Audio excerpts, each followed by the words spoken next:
Welcome back in to the UnoX save here on PCM, guys, and today we have some big racing because classic season is upon us. Tobias Holland Johannesson really has won 7 races already this year. That's crazy. 2 Mallorcan challenges, the classic VAR in France. He won Strade Bianche, the biggest race of the season, then podium Tirreno behind Pogacar and Evenepoel, and then won Milano San Remo. That is an unreal year so far. And you know what? It places him already 5th place so far in the rankings as we get an update today on the 20th of March while we are absolutely storming the team rankings. I would love to have Tobias or another rider number 1 in these rankings one day, but I think we all know who is standing in our way. Anyway, like I said, classic season is here, guys. Today we have Brugge de Panne, a sprint classic with some potential win. Then we have the E3 Saxo Classic, one of my favourite races of the entire year, and Gent-Wevelgem as well. It's a triple header in Belgium. We'll also recap the Volta Catalunya in today's episode, and I can already tell you these 3 riders are all there, so it's a fun one. But jumping in to Brugge de Panne, 203 kilometers, crosswind potential literally all day long, and we bring our A-team, Askren, Wærenskjold and Christoph, 3 riders who could all win this race. They're all here. And the game actually has Søren Wærenskjold as the 4th favourite. Wow, well ahead of Alex Christoph in the pecking order, but Wout Van Aert, he's the big favourite with Jasper Philipsen and Olav Koy. Let's try and get a podium today. Oh my word, the race has just begun and we already have crosswinds all over the place. Anyway, we are surviving at the front for now, and Christoph on a +3, he is our protected man ahead of Søren Wærenskjold. If we go to the helicam, you can see everyone on the left hand side of the road, but it's just too far out surely to try something here. Although Alpecin clearly disagree, Jasper Philipsen is away with 5 teammates and Luca Colnaghi. This is unreal. And you know what? This is opening up an interesting opportunity. So I have now bridged with Rasmus Tiller to the front of the race. We now have Dries van Hestel is here, Soso, a couple of other riders, Jules Hesters as well. Philipsen is still here. Let's just keep things ticking over at the front. 3 minutes to a breakaway featuring Jasper Philipsen. But okay, if Philipsen is going to do no work in this group, I'm definitely not going to. 28 seconds, we're about to be caught here. Okay though, 55k to go now, and Alpecin are now working as normal at the front of the peloton. We have just 50 riders in this front split, Yves Lampart being dropped as well. This is going to be a very selective day. Jan Fredheim has crashed for us alongside Arnaud Delis. Arnaud Delis is down from Lotto Destiny, one of the key favourites today. Okay, let's sit up in this group and see if they come back. And Arnaud Delis at this rate is not coming back. Giacomo Nizzolo is gone. Riders dropping all the time under the pressure. Petit, who won at GP Denain in the last episode, and it's Rasmus Tiller on the front. Now, do we settle for a sprint or do we try some attacks? Not too sure, because it must be said the riders in this group are getting dropped all the time. Danny Van Poppel is too far back and he has been caught behind again. 32 riders with more dropping as we speak. 12k to go. Okay, attacks off the front. Wout Van Aert is involved there as finally Rasmus Tiller is done after a busy day for him. But this race has been pure chaos, guys. Anyway, I think we settle for a sprint here. We have Wærenskjold for a big lead out for Alex Christoph. 80 sprint on the day for our veteran. Oh my word. Olav Koy trying to catch his teammate Wout Van Aert. And have we been done here by Van Aert and Philipsen? We need all of this +3 day from Kasper Askren right now. Sheehan is up there with the leading 2. But Kasper Askren putting in a huge shift here. Have we left it too late? Now it's Søren Wærenskjold. Askren is done for the day. Sheehan can't hold the wheel. Van Aert and Philipsen giving everything. 2k to go. Wærenskjold sprints and Christoph is going to try and sprint out of this final corner. But I fear we've left it too late. Van Aert versus Philipsen, and fair play to them. Jasper Philipsen wins. Wærenskjold will be second in the end. What a race and what an attack by Philipsen and Van Aert. Damn, what a performance. That attack from Philipsen and Van Aert. They went with over 5k to go. I thought we had the firepower, but in the end, they had us. We should have followed that move and we didn't cost us the win today, but second and fourth with these opponents, we can't complain too much. And let's move straight into one of my favourite races of the entire season, guys, the E3 Saxo Classic, and we bring a big team led by Kasper Asgreen, Søren Wærenskjold as well, plus 3 days expected for both of those guys. But it's of course never going to be easy with Mathieu van der Poel and of course Wout Van Aert as well on the start line. Are we going to be competing for third? Hopefully not. We're going for the win today. Ooh, but actually, as we jump into the race, it's not Asgreen on a good day. We have Tiller, Wærenskjold and Kristoff as well. So 2 sprinting options with Wærenskjold and Kristoff. That's going to change our strategy a little bit. One thing is for sure though, I won't be going into today's breakaway 8 riders up the road. We'll leave it to the big teams to control. So on the cobbles, on the climbs, APPRENTICE are the main team controlling. Bit of help for Visma as well, and even Stefan Kung's team are to the front as well. 3.5 minutes to that breakaway at the moment. Oh, and here we go. Secondary favourites now attacking Laporte, Pidcock, Turgis, Riley Sheehan as well, De Lee. We need to be on it here. And Eric Russell comes to the front, neutralises that attack again. 71 riders in the front group here. We have plenty of splits behind. Not sure who's been caught out. No real favourites, so we're in a good position here. Okay, and this time I am going to try and follow. Kasper Asgreen goes to the front of the race. Not on a great race day. More of a wild card for us today, but 8 riders at the front here.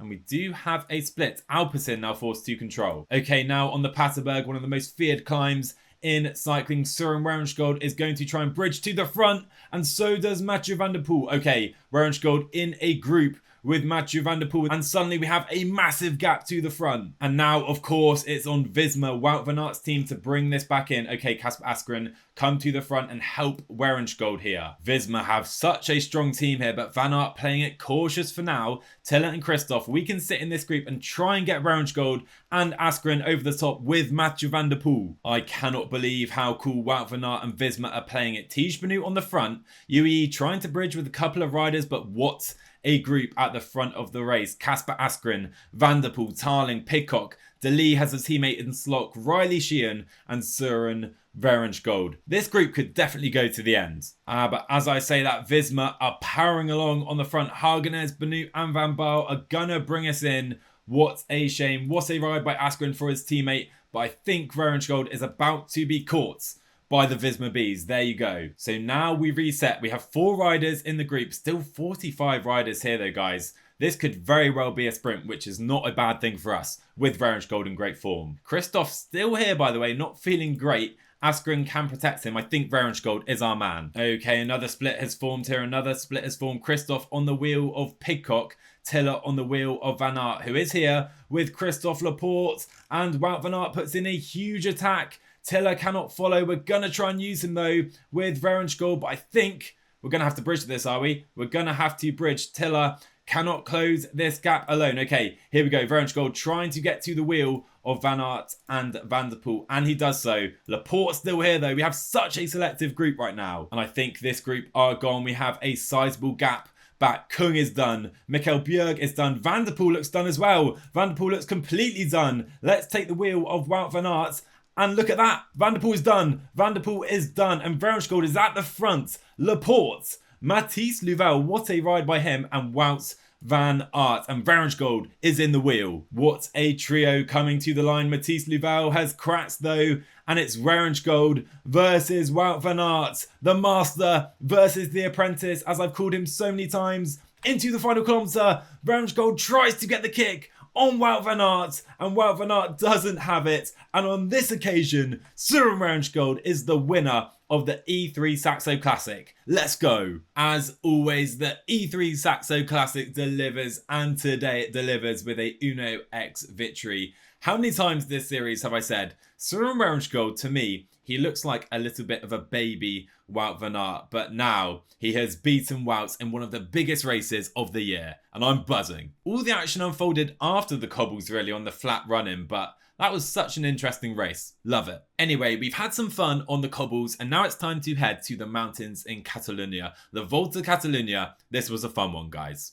Here we go then for the Volta Ciclista a Catalunya. Some big mountains here, particularly on stage 3 and stage 4. We have a 21k time trial as well as that hilly finale in Barcelona. We bring a trident of GC leaders here: Andreas Letnesund, Johannes Kolsitz and Jürgen Nordhagen. So we have options in the GC, but looking at the favourite screen, Tadej Pogačar, Remco Evenepoel and Jonas Vingegaard, they all come to this race. The podium from last year's Tour de France, both in real life and in this save. So finishing on the podium here is going to be very difficult indeed. Anyway, this first stage is all about a reduced sprint, still pretty much a full peloton here. Sam Gaze, the final rider caught from that breakaway. And I'm looking around, wondering who we could be sprinting against today. We have old Christian Eiking in the hot seat, and finally I see Cofidis and Alex Aramburu. He's being ridden up on the right hand side. It's essentially a 1v1. Eiking versus Aramburu. Under the Flamme Rouge, Eiking goes. Aramburu tries to respond, but old Christian Eiking just about holds off the Spaniard to win stage 1 here in Catalonia. Also taking the leader's jersey. You love to see it. But sadly for us, holding on to that leader's jersey is going to be very difficult indeed, because we have 21k of time trialing to follow. And just checking out our guys' time trial rating, yeah, we're going to lose heaps of time in the GC today. Andreas Letnesund is probably our best bet in this time trial, and he crosses the line in 11th place, a respectable time. Remco Evenepoel has since put the hammer down, putting 48 seconds into Derek G. Johannes Kolsitz loses 3 minutes to Remco. We now have Jonas Vingegaard crossing the line, and it is going to be a second place provisionally for Vingegaard. Respectable time, but Nordhagen 3 minutes 32 on a -2 race day. Yeah, not a good time trial for Nordhagen by any stretch. Anyway, Pogačar across the line, second place for him, 27 seconds to make up on Remco Evenepoel. But we do have old Christian Eiking in the leader's jersey. He's not going to hold that, of course. Remco Evenepoel takes over the lead of the race. So Letnesund 2 minutes 12 in GC, 25th place, but much further down. Kolsitz outside the top 60, and even further down, Jürgen Nordhagen finishing behind his brother. He is outside the top 100 in the GC, so plenty of making up to do. Anyway, we hit the mountains here for stage 3. Of course, Pogačar and Vingegaard are the two big favourites. We do have a small 4-rider breakaway, but it's just a final climb here today. No real room for tactics. It's simply the fastest rider up this final climb. And guys, 10k to go. Look at our riders' energy. We have been suffering on this fast run-in on the false flat, and now looking to the front, Vingegaard and Pogačar are there with teammates Jorgensen and Torres. A very ominous sight indeed. And 4k to go. There he goes, Tadej Pogačar with a huge attack, and Remco Evenepoel is absolutely cooked trying to follow Tadej Pogačar. Vingegaard though, looking good, comes to the front of the group. You can see there is a little reset here, but we are some way back on the mountain. Pogačar goes again under the Flamme Rouge. Vingegaard can react. Evenepoel though is completely cooked. He is going to lose the lead of the race today. Ciccone on a fantastic day following the big two, and to my surprise, Jonas Vingegaard outkicks Tadej Pogačar to win stage 3 of the Volta Ciclista a Catalunya. A great ride by Vingegaard. Pogačar looking very aggressive, but Vingegaard fights back. Evenepoel though losing 39 seconds and the race lead. Kolsitz, our best finisher, at 1 minute 25, and he is now 4 minutes down in the GC. Letnesund 3 minutes 30, but the top 3 is an exciting battle between them at least. 18 seconds separating Evenepoel, Vingegaard and Pogačar. So starting stage 4, we're well down in the GC, completely out of contention. So I thought, you know what, let's cause some carnage. We try constant attacks with our GC guys, and it sticks. I mean, a lot has been made of this new way of racing with Pogačar and the top guys being so dominant. Literally everyone else needs to try and go in the breakaway, and everyone else got the memo today. 29 riders are in the breakaway. Rafael Micah trying to control that, but 4 minutes 45 is the gap with 100k to go. A bit later, Igor Arrieta is now on the front, 70k to go, but still 4 minutes is the gap on this penultimate climb. Ivan van Wilder now on the front for Remco Evenepoel, but this breakaway is such a strong force. Finally, it's starting to break up a little bit on the top of this penultimate climb, and João Almeida, I noticed, has been dropped, so Pogačar out of domestiques. Anyway, up in the breakaway, old Christian Eiking did a massive job in this valley trying to keep the 4 minute gap, and he did a fantastic job doing that. Now, as we enter the foot of this final climb, 18k to go. Important to note that Johannes Koolseth is 4 minutes and 6 down in the GC. Now he is in the best place of any rider in the GC. He has been in the virtual lead at points on this stage, but now the gap is being closed as attacks take place from the favourites behind. Andreas Letnesson trying to follow, and finally 6.5k to go, Og Christian Eiking is done. A great ride. With 5k to go, Andreas Letnesson is forced to say goodbye to Pogačar, Vingegaard and the rest of the GC guys. And look, we have Vingegaard, Pogačar and Evenepoel all attacking. Evenepoel cannot follow. Vingegaard attacks Pogačar, but up the road, only 2k to go for Koolseth and Nordhagen. Only 5 riders now in this group, and Johannes Koolseth looking absolutely fantastic. Pogačar attacks behind, but up the road, Johannes Koolseth is a man on fire. He is going to ride away to win stage 4 of Catalonia from the breakaway. What a performance by our youngster. Johannes Koolseth wins the stage, and Jürgen Nordhagen as well. A second MVP performance for him. Second place on the day, working for Johannes Koolseth. Pogačar though, finishing well ahead of his GC rivals. 2 minutes down though on Koolseth. The gap at the beginning of the day was 4 minutes. Evenepoel finishing almost 4 minutes behind Koolseth, and that means that we have risen to 3rd place in the GC from 33rd. Yep, that feels a little bit like daylight robbery to me. We move onto the podium alongside Vingegaard and Pogačar. Unbelievable. So we are now suddenly in a position to fight for the GC. We look completely out of it, but now our goal for the rest of the race is to hold on to the podium with Johannes Koolseth. Anyway, we've taken to the breakaway here with Og Christian Eiking. We have 2 minutes on the peloton entering the Montserrat climb. Actually a mountain I've hiked up in real life. Anyway, Og Christian Eiking really gave his all in this breakaway, really dragging Rondel and Gergel, the final riders left in this breakaway. Over the top of this climb, we still have a lead on the peloton. Juanpe Lopez actually joins the group as well, but the fact he was able to bridge means our day is done. Eiking and the breakaway are caught, but William Bloom-Levy has made it over that climb, and he is available to us. 2 sprints here under the Flamme Rouge. Can we fight again for a win, this time with Bloom-Levy? And unfortunately, Alex Aramburou has his revenge. He wins stage 5, and William Bloom-Levy settles for a top 5 place. Not a bad result. And of course, Johannes Koolseth retains his place in the GC. All good today. And with the main mountains out the way, that 3rd place is looking ever more secure. Now, we have a chance for the sprinters here on stage 6. For the GC guys, of course, it's all about just getting through this stage without any trouble and waiting for Barcelona. Now, Koolseth takes the wheel of Jonas Vingegaard here into the final 10k.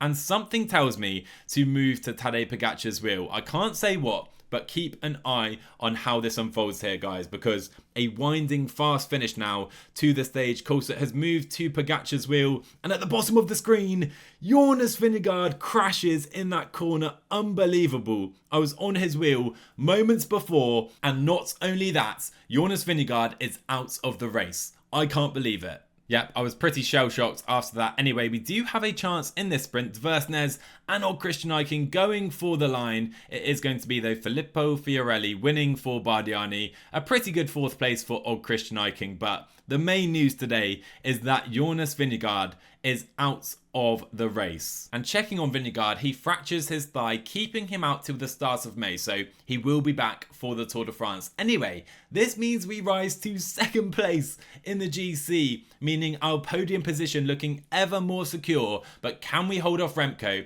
here in Barcelona? A hilly circuit which certainly suits him. He has 8 seconds to make up on Johannes Koolseth, and it's all about defending that 2nd place today. And by the way, really cool to see these roads replicated in PCM. Now I know this area of Barcelona pretty well. I've actually run up this road a couple of times. Anyway, into the final circuit, 5k to go. No attacks from Remco Evenepoel, really surprising to me. This race is really selective in real life, or this stage, but in this game, not particularly, and we have a sprint. Freddie Dversnes leading out William Bloom-Levy. It's a great lead out by Dversnes, but here he comes through the middle. Tadej Pogačar wins the final stage here in Catalonia. He hadn't won a stage of the race to this point, but he caps off his GC victory with a stage win as well. And Johannes Kolset finishing ahead of Remco for good measure. And I had to double check Pogacar's result. That was indeed his first stage win of the race. But what a result. Johannes Kolset holding off Remco Evenepoel in those final couple of stages. To be fair,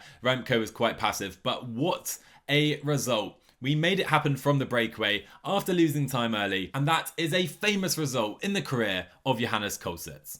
Anyway, after the chaos of Catalonia, we head back to Belgium for the chaos of the cobbles. This time, it's Ghent-Wevelgem. No Van der Poel on the start list. Wout Van Aert is here after his impressive ride at E3. Jasper Philipsen here as well. And for us, of course, we'll be focusing on Søren Wærenskjold and Alex Kristoff. I think this will be a sprint. You know what? I've decided let's try and use the breakaway today. Rasmus Tiller attacking early. Let's see if he is allowed up the road. He, of course, has that 77.80 today in the cobble stat. Let's see if he's allowed. But no surprise, Visma not happy with this move. Let's sit up, Tiller can sit in. We're not going to be in the breakaway after all. And you know what? 110k still to go, but let's try and make this difficult here. Anders Skarset on the front. He is going to set an electric rhythm over the first climbs of the day. Okay, and suddenly a group of 9 have kind of rolled off the front here. Hofstedt is here, plenty of Israel Premier Tech riders here. Morgado is here. We have Skarset and Kasper Askren on a very strong day with a teammate. Let's try and press on here. We have 40 seconds on the main peloton. So Skarset has now been dropped. 6 riders in this group. Morgado and Askren, the highlights probably for me. And 1 minute 10 now to the front of the race. Skarset is not going to do the pacing in this group as he is just about caught. 1 minute 20. And Askren opening up a big lead here. So Askren is going to catch the breakaway. We also catch Jonas Rutsch, who was at the very head of the race. Okay, we are now here with Askren, but we can't work for the final 70k by ourselves. Okay, Mathies Louvel joins us. I think he's working for teammate Stan Van Tricht, although he looks pretty cooked. Anyway, Louvel is now working with us. We'll try and relay with him, but we're pretty cooked already. 60k to go. At least we're having fun. Yep, sadly, this slightly ambitious attack from Kasper Askren is going to come to nothing. Mathies Louvel, by the way, has been pacing for the final 20k. He is so strong right now after that E3 as well. So Askren is caught. He can now sit up for the day. Jan Fredheim leading Rasmus Tiller onto the Kemmelberg. Let's go up to 95. You know what? Let's try and keep Fredheim here as well. Let's attack with both of them. Rasmus Tiller attacks Fredheim on the wheel. Wout Van Aert is here as well. It is all happening here at Ghent-Wevelgem. Wærenskjold tried to stay to the front, my man, and he's doing a lovely job of that. Here we go. 20k to go. Only 24 riders in this group. Kristoff is going to be working today for Tiller and, more importantly, Søren Wærenskjold. Let's try and follow the splits, but try and conserve energy as well, because we have a strong lead out here. But one thing's for sure, everyone in this group is suffering. Wout Van Aert to the back. Let's try and press on here. Is he suffering enough to be dropped? No, he cruises up the group, but look at the riders dropping all the time. Another attack, 14k to go. It's Yevgeny Fedorov looking very strong today, and Kristoff not looking strong. He is now done. Tiller and Wærenskjold are the only riders left. But Van Aert, again, right at the back of this group. Jasper Philipsen, I assume, is here as well. Yes, he is. So we don't really want a pure sprint here. But there are constant attacks right now taking place. Big one by Bjerg, Van Aert goes over the top. Oh my word. We were not on the wheel of Wout Van Aert, who is now being chased by Christophe Laporte. Okay. Fair play, Kristoff. He wants the win himself. And now Tiller is done as well. Oh, Wærenskjold is blocked right there as I was going to try and bridge this gap. All or nothing. It's going to be a showdown again, is it? Between Wærenskjold and Wout Van Aert. Okay, we work now at 75. It's the 2 riders again from E3 at the front, and they are going to decide Ghent-Wevelgem. We are sat on the wheel of Wout Van Aert. What a finale we have coming up here. We're trying to recover red. We don't have anything to sprint. Under the Flamme Rouge, Wout Van Aert waits 800 metres, 500. We try to come round Wout Van Aert and we win again. Søren Wærenskjold gets the better of Wout Van Aert for the 2nd week in a row. What an episode we have had, and what an episode Søren Wærenskjold is having. He is the man on fire, defeating Wout Van Aert, who must be sick of looking at Søren Wærenskjold's back wheel. But I have to say, in our team's hierarchy, Alex Kristoff has definitely now stepped aside. Søren Wærenskjold is our main man for the classics. And you know what? I'm wondering just how much Wærenskjold has risen in the world rankings. So Johannesson actually drops to 6th after a week of no racing, but Wærenskjold up 32 places in a single week to 18th place. What a week for our big Norwegian. And we still have more than double the points of UAE Team Emirates. What a year so far. In the next one, we get the chance to win our second monument of the series at the Ronde van Vlaanderen. I can't wait. Hit like if you enjoyed today's video, subscribe to the channel if you're new as well, and I'll see you in the next one.